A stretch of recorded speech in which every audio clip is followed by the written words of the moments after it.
शख्स से आप पूछताछ कर रहे हैं, जिसको आप गिरफ्तार करने वाले हैं, उसके पोर्टफोलियो को भी तो आप ध्यान में रखते होंगे। ये कोई सड़क पर चलता हुआ कोई आम आदमी तो है नहीं, एक राज्य का उप मुख्यमंत्री है। तो जब तक कुछ भी आपके पास कॉन्क्रीट नहीं होगा, आप उस लेवल, उस स्तर पे नहीं जा सकते, आप गिरफ्तार जैसी चीज नहीं कर सकते। देखिए, सीबीआई के लिए एक आम आदमी या फिर कोई भी बड़ा हाई प्रोफाइल का नेता वो सिर्फ एक अक्यूज्ड की तरीके से है, और इस केस में सीबीआई के जो मेन अक्यूज्ड है उसमें मनीष सिसोदिया आते हैं। और इस केस में सीबीआई जो इन्वेस्टिगेशन कर रही है वो प्रिवेंशन ऑफ करप्शन एक्ट और साथ में 120B यानी क्रिमिनल कॉन्स्पिरेसी की कर रही है। इसके लिए साफ तौर पे जो मनीष सिसोदिया और बाकी जो 3 आरोपी है, जिसमें कि एक्साइज कमिश्नर, डिप्टी कमिश्नर और असिस्टेंट कमिश्नर, ये चारों पब्लिक सर्वेंट हैं और इनके ऊपर प्रिवेंशन ऑफ करप्शन एक्ट का जो सेक्शन है वो लगाया गया है। इन चारों ने जो है 120B यानी क्रिमिनल कॉन्स्पिरेसी, जो जितने भी शराब के कारोबारी थे, इनके साथ मिलकर जो किकबैक में जो पैसे लिए हैं, यानी कि करप्शन किया है, किसी तरीके की का पैसा जो है उसका लेन देन हुआ है, उससे जो फ़ायदा पहुंचाया है, तो वो प्रिवेंशन ऑफ करप्शन एक्ट के तहत आता है। और सरकारी कर्मचारी अगर उसमें शामिल है तो उसके खिलाफ जो है वो FIR के साथ साथ जो है उसको चार्जशीट किया जा सकता है। इस मामले में सीबीआई के लिए जो मेन अक्यूज्ड है वो मनीष सिसोदिया है, और इसके साथ में 2 पब्लिक सर्वेंट के खिलाफ पहले ही सीबीआई चार्जशीट फाइल कर चुकी है। और अगर सीबीआई को ये कहीं से मिलता है कि इस एक्साइज पॉलिसी को लागू करने की एवज में मनीष सिसोदिया या फिर जो एक्साइज विभाग के जो अधिकारी थे उन्होंने किसी तरीके का मॉनिटरी बेनिफिट लिया है या किसी तरीके से कोई भी जो अपना फ़ायदा लिया है सरकारी पद पर रहते हुए, तो वो सीबीआई के शिकंजे में फंस सकते हैं। और इसी के लिए जो अप्रूवर है दिनेश अरोड़ा वो है, उसने काफ़ी सारी जो है बयान जो सीबीआई को दिया है, क्योंकि पहली पूछताछ के बाद अप्रूवर जो सरकारी गवाह है वो दिनेश अरोड़ा बने थे। उसके बाद साथ साथ जो विजय नायर है, जिसको सबसे पहले सीबीआई ने गिरफ्तार किया था, उसके खिलाफ चार्जशीट फाइल कर दी थी। और विजय नायर ने भी अपने बयान में ये बताया था कि पूरी एक्साइज पॉलिसी को लाने के लिए जो साउथ का ग्रुप था और उस साउथ के ग्रुप के साथ जो डील हुई थी करीब 12% की, 12% में से 6% जो है वो साउथ के ग्रुप को जाता था, जबकि 6% पब्लिक सर्वेंटों में डिवाइड होता था। और वो पैसा जो 100 करोड़ रुपए किकबैक के तौर पर लिए थे, उस पैसे का इस्तेमाल कहाँ किया गया है। अगर पैसे लेने की बात या फिर किसी तरीके की कोई ट्रांजैक्शन सीबीआई को मिल जाती है तो प्रिवेंशन ऑफ करप्शन एक्ट के तहत मनीष सिसोदिया और जितने भी जो एक्साइज विभाग के बड़े सीनियर ऑफिसर थे उनकी मुश्किलें बढ़ सकती है। तो इसी मामले में जो मनी लॉन्ड्रिंग का केस है वो ईडी जो है वो प्रोब कर रही है कि पैसे का रूट क्या था, किस तरीके से पैसा आया था और किस तरीके से पूरी जो कॉन्स्पिरेसी रची गई थी। बाकायदा एक्साइज पॉलिसी को जब लाया गया था तो जितने लोगों को इससे फ़ायदा पहुंचा है उन्हें एक्साइज पॉलिसी लागू करने से पहले ही पूरी ड्राफ्ट जो पॉलिसी थी वो उनको दे दी गई थी। और ये बताया गया था कि इस तरीके से अगर ये पॉलिसी लागू होती है तो न सिर्फ आम आदमी पार्टी के जो नेता है या फिर आम आदमी पार्टी है और या उनको जो साउथ का ग्रुप है उन्हें किस तरीके से फ़ायदा पहुंचेगा। इसमें समीर महिंद्रू का बहुत अहम रोल था, जो कि पूरे साउथ का जो कार्टेल था उसको और आम आदमी पार्टी के साथ जोड़ने में बीच की कड़ी थी। और इसमें समीर महिंद्रू के खिलाफ भी जो सीबीआई चार्जशीट फाइल कर चुकी है। और इसमें जो साउथ की केसीआर की उनकी बेटी है के कविता, उससे भी पूछताछ कर चुकी है। सत्येंद्र जैन से जेल के अंदर जाकर सीबीआई पूछताछ कर चुकी है, क्योंकि ग्रुप ऑफ मिनिस्टर्स जितने ये पॉलिसी बनाई थी जिसमें कैलाश गहलोत, सत्येंद्र जैन और मनीष सिसोदिया आते हैं। और उसके साथ साथ विजय नायर पूरी इस पॉलिसी बनाने में काफ़ी अहम था, जो कि आम आदमी पार्टी के नेताओं का बेहद करीबी माना जाता है। ईडी की जांच में भी उसका रोल साफ तौर पे इस्टेब्लिश हुआ है। और सीबीआई ने बुलाया है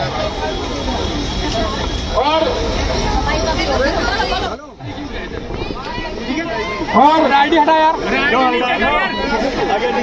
आज ये झूठे आरोपों में मुझको गिरफ्तार करेंगे। मैं जेल जाने से नहीं डरता। ये झूठे आरोपों में तरह तरह के झूठे आरोप आज मुझे जेल में डालेंगे। मैं जेल जाने से नहीं डरता। हम लोग भगत सिंह के अनुयायी हैं।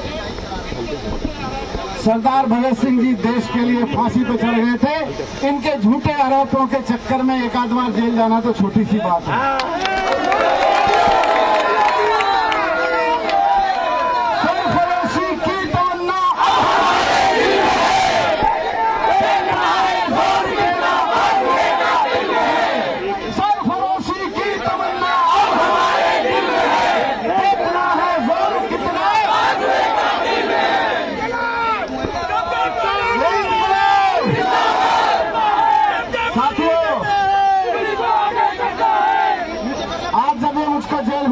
महाराज, बोले सोनिहाल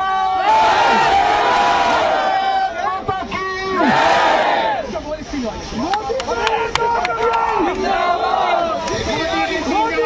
बहुत बहुत धन्यवाद, थैंक यू। दोस्तों, आज जब ये लोग मुझको जेल भेज रहे हैं, झूठे आरोपों में जेल भेज रहे हैं, तो दो तीन चीजें आपसे कहना चाहता हूँ। आप मेरी फैमिली हो, जितने लोग यहाँ पे खड़े हैं, जो लोग टीवी के माध्यम से देख रहे हैं, सब मेरा परिवार है। आपसे एक बात कहना चाहता हूँ, मैंने जीवन में ईमानदारी से काम किया है, मेहनत से काम किया है, और इस ईमानदारी और मेहनत की बदौलत आप सबने प्यार सम्मान देके मुझे यहाँ तक पहुँचाया है। जिंदगी में तरह तरह के उतार चढ़ाव आए। इन सारे उतार चढ़ाव में एक बात मैं कहना चाहता हूँ कि मेरी वाइफ ने मेरा हमेशा साथ दिया। बहुत बढ़िया। मेरे परिवार ने हमेशा, आपके बड़े परिवार और छोटे से परिवार दोनों ने बहुत साथ दिया है। जब मैं एक टीवी चैनल में नौकरी करता था, आज जब जेल जा रहा हूँ तो मुझे लगता है इसकी बात मुझे करनी चाहिए। जब मैं एक टीवी चैनल में नौकरी करता था, अच्छा खासा प्रमोशन मिलता था, अच्छी सैलरी आती थी, मैं भी टीवी पे बैठ के रिपोर्टिंग करता था, एंकरिंग करता था, अच्छी जिंदगी चल रही थी। लेकिन मैं सब कुछ छोड़ छाड़ के अरविंद केजरीवाल जी के साथ आ गया, उनके साथ में जाके झुग्गियों में काम करने लगा। उस वक्त मेरी वाइफ ने मेरा सबसे ज्यादा साथ दिया। आज जब ये जेल भेज रहे हैं मुझको, तो मेरी वाइफ घर पे अकेली रहेगी। हम आपके साथ हैं। मैं इसलिए कह रहा हूँ, मेरा एक बेटा है जो यूनिवर्सिटी में पढ़ता है, और मेरी वाइफ घर पे अकेली रहेगी। वो आजकल बहुत बीमार रहती है। आपको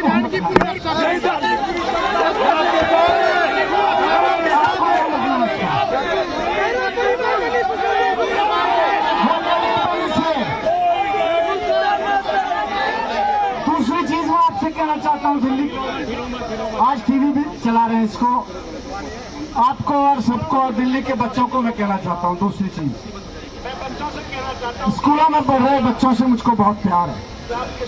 मैं बच्चों से कहना चाहता हूँ कि ये मत समझना कि आपके शिक्षा मंत्री मनीष सिसोदिया, आपके मनीष चाचा अगर जेल चले गए तो बस छुट्टी हो गई। अभी छुट्टी नहीं होने वाली है।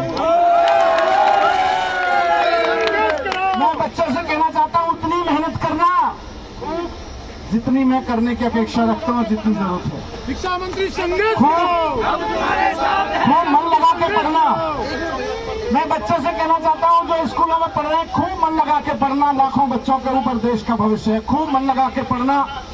माता पिता को परेशान मत करना, पढ़ाई से जी मत चुराना, अच्छे से पास होना। अगर मुझे ये पता चला, देखो मैं भले ही जेल चला जाऊंगा, लेकिन मुझे वहाँ सारी खबर मिलती रहेगी कि बच्चे पढ़ाई कर रहे हैं कि नहीं कर रहे, स्कूल फीस चल रही है।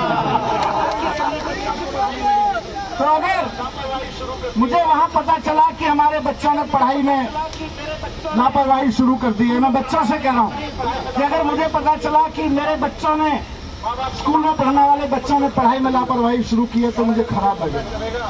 माँ बाप की बात नहीं मान रहे हैं तो मुझको खराब लगेगा। और अगर मुझे पता चलेगा जेल में रहते हुए कि मेरे बच्चों ने पढ़ाई में लापरवाही शुरू कर दी है, तो अगर मेरे को वहाँ पता चला तो मैं खाना छोड़ दूंगा। उस दिन, जिस दिन मुझे पता चलेगा, मैं खाना नहीं खाऊंगा। आपके आदेश को मानेगा। तो बच्चों, बिल्कुल पढ़ाई मेहनत से करनी है। मेरे जेल जाने पे भी स्कूलों का नाम नीचे नहीं करना, अपने माँ बाप का नाम नीचे नहीं करना, खूब मेहनत से पढ़ाई करना।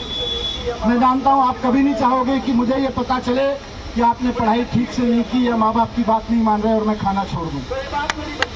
मुझे तकलीफ नहीं देना चाहोगे आप लोग। तो ये बात मेरी बच्चों से।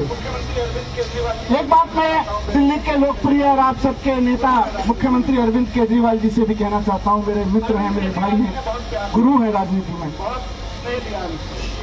अरविंद केजरीवाल जी ने बहुत प्यार दिया है, बहुत स्नेह दिया है मुझको। मैं कहूँगा अरविंद जी, लगे रहिए, आपको देश की बहुत सेवा करनी है। हो सकता है 8-10 महीने मुझको जेल में रहना पड़े, लेकिन आप देश की सेवा में लगे रहिए। हमें आपके ऊपर बहुत मान है। हमें आपके ऊपर बहुत नाज है। शिक्षा मंत्री संघर्ष इन जेलों से घबराने वाले नहीं हैं। ये झूठे आरोपों पे जो जेलें भेजने की तैयारी चल रही है, इससे घबराने वाले नहीं। हमें सिसोदिया संघर्ष कराओ। और देखिए, सिसोदिया ये संघर्ष लोग जेल भेज क्यों रहे हैं? ये मुझको जेल भेज क्यों रहे हैं? झूठे आरोप लगा क्यों रहे हैं? ये सीबीआई की, ईडी की इंक्वायरी हो क्यों रही है? इनको भी पता है हमने कुछ गड़बड़ी नहीं की, लेकिन इसलिए कर रहे हैं। ये सारी जेल की साजिशें, ये सारी सीबीआई और ईडी की साजिशें रची इसलिए जा रही हैं क्योंकि इनको अरविंद केजरीवाल जी से डर लगता है।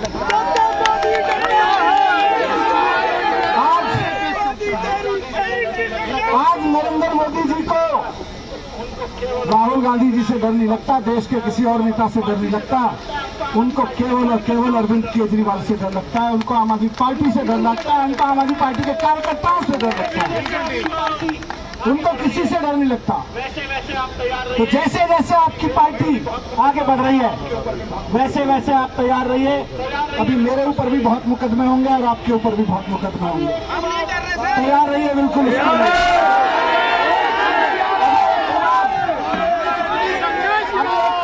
बहुत मुकदमे होने वाले हैं सबके ऊपर।